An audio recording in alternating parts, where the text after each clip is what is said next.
मैं डॉक्टर जावेद। कल मैं ड्यूटी पर था कि एक खुदकुशी का इमरजेंसी केस आ गया। खुदकुशी करने वाली लड़की का नाम मुंतहा था और मैंने अपने 8 साल के करियर और गुजरी जिंदगी में पहली बार इतनी खूबसूरत लड़की देखी थी। मरीजा हालत बेहोशी में थी। उसको उठाकर उसको अस्पताल पहुंचाने वाले उसके माँ बाप थे। माँ बाप अच्छे खासे थे, मगर उस वक्त बेटी के एक अमल ने उनकी हालत काबिले रहम बना रखा था। पता नहीं क्यों मुझे लड़की पर मोहब्बत और उनके वालिदैन की बेबसी देखकर बेइंतहा तरस आ रहा था। लड़की को ऑपरेशन थिएटर लाया गया। एक कामयाब ऑपरेशन के बाद उसको वार्ड में ट्रांसफर कर दिया गया और वालिदैन को बता दिया गया कि लड़की की हालत अब खतरे से बाहर है।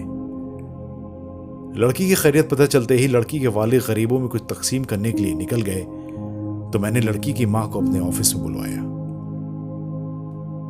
लड़की की मां ने जो मुख्तसर कहानी सुनाई वो कुछ यूं थी। लड़की का नाम मुंतहा है और मुंतहा ने टेक्सटाइल इंजीनियरिंग कर रखी है। पढ़ाई के बाद तमाम वालिदैन की तरह मुंतहा के वालिदैन की भी ख्वाहिश थी कि वो अपने घर की हो जाए। इसलिए उन्होंने मुंतहा को उसकी पसंद के मुतालिक पूछा तो मुंतहा ने बाकी लड़कियों की तरह फैसले का इख्तियार माँ बाप को दे दिया। मुंतहा के माँ बाप ने कहीं रिश्ते की बात चलाई तो एक फैमिली मुंतहा को देखने आई। नाश्ता पानी और सारी खिदमत होने के बाद औरतें मुंतहा के कमरे में गईं। किसी ने मुंतहा को चलकर देखने की फरमाइश की तो किसी ने बोलकर और किसी ने उसके हाथ की चाय पीने की ख्वाहिश जाहिर की। इसके बाद इजाजत लेकर चली गई और कुछ रोज बाद बिना कुछ बताए रिश्ते से इनकार कर दिया। मुंतहा के लिए यह पहली बार था कि वो रिजेक्ट हुई, मगर माँ बाप की तसल्ली ने मुंतहा को हौसला दिया और एक बार फिर मुंतहा को देखने के लिए एक फैमिली आई। उन्होंने भी खाने से फारिग होने के बाद मुंतहा के हाथ की चाय पीने की फरमाइश जाहिर की। चाय पीकर इजाजत लेकर वो भी चले गए।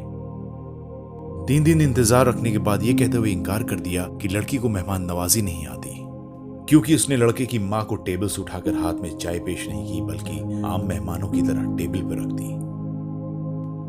इस इनकार पर मुंतहा के साथ साथ इस बार वालिदैन भी अंदर से टूट गए, मगर अल्लाह की मर्जी समझकर सब्र कर लिया। फिर एक और नई फैमिली आई।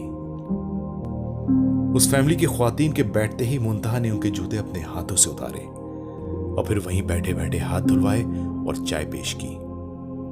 उस फैमिली ने हफ्ते भर बाद यह कहते हुए इनकार कर दिया कि बेटी पर कोई साया है, वरना कोई मेजबान पहली बार घर आए मेहमान की इतनी खिदमत कहां करता है। पिछले 8 सालों में 100 से ज्यादा लोग रिश्ते देखने आए, मगर कोई ना कोई ऐब निकाल कर चले गए। कल एक फैमिली आई।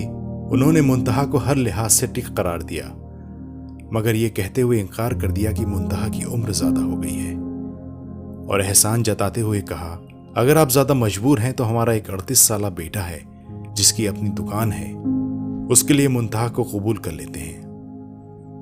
इतना कहते हुए मुंतहा की मां सिसकियां लेकर रोने लगी। मेरी बेटी कल सारा दिन मेरे सीने से लग कर रोती रही। मुझसे कहने लगी, मां, लोगों के मेयार तक आते आते मेरी उम्र ज्यादा हो गई। और फिर ना जाने कब उसने दुनिया को अलविदा कहने का फैसला कर लिया, क्योंकि वो कहती थी मेरा मनहूस साया मेरी बहन को भी वालिदैन की दहलीज पर बूढ़ा कर देगा। यह सब सुनने के बाद मैंने मुंतहा की वालिदा को पानी पिलाया। थोड़ी देर बाद मुंतहा के वालिद साहब और एक वार्ड बॉय दाखिल हुए। आकर बताया कि मुंतहा को होश आ गया है। मुंतहा की मां बिजली की तेजी से वार्ड तक पहुंची और मुंतहा का सर उठाकर सीने से लगा लिया। मैं और मुंतहा के वालिद साहब एक साथ कमरे में दाखिल हुए तो मुंतहा ने मां को छोड़कर बाप के गले लगी और रोते हुए कहा, पापा, बेटियां बोझ होती हैं, आपने क्यों बचाया मुझे मरने देते। मेरा मनहूस साया इस घर से निकलेगा तो गुड़िया की शादी होगी, नहीं तो वो भी आपकी दहलीज पर पड़ी पड़ी बूढ़ी हो जाएगी। मुंतहा के वालिद साहब चुपचाप आंसू बहा रहे थे। मैंने हालात का जायजा लेते हुए मुंतहा के वालिदैन को लेकर ऑफिस चला आया। मैंने मुंतहा और उसकी छोटी बहन को अपने दोनों भाइयों के लिए मांग लिया। यह सुनकर मुंतहा के माँ बाप की आंखें अचानक बरसने लगी। इस बार आंसू खुशी के थे। मेरे दोनों भाई पेशे से लंदन में डॉक्टर हैं। मैंने भाइयों और वालिदैन की रजामंदी लेकर उनको अपना फैसला सुना दिया और वो इस फैसले से खुश थे। आखिर में मैं आप सबसे गुजारिश करना चाहता हूं कि किसी बेटी को रिजेक्ट करने से पहले उसकी जगह अपनी बेटी को रखकर सोचें। किसी को बिला वजह ऐबज़दा कहकर रिजेक्ट ना करें। आपके निकाले ऐब और इंकार लड़कियों को कब्र में ढकेल देते हैं। जरा सोचें।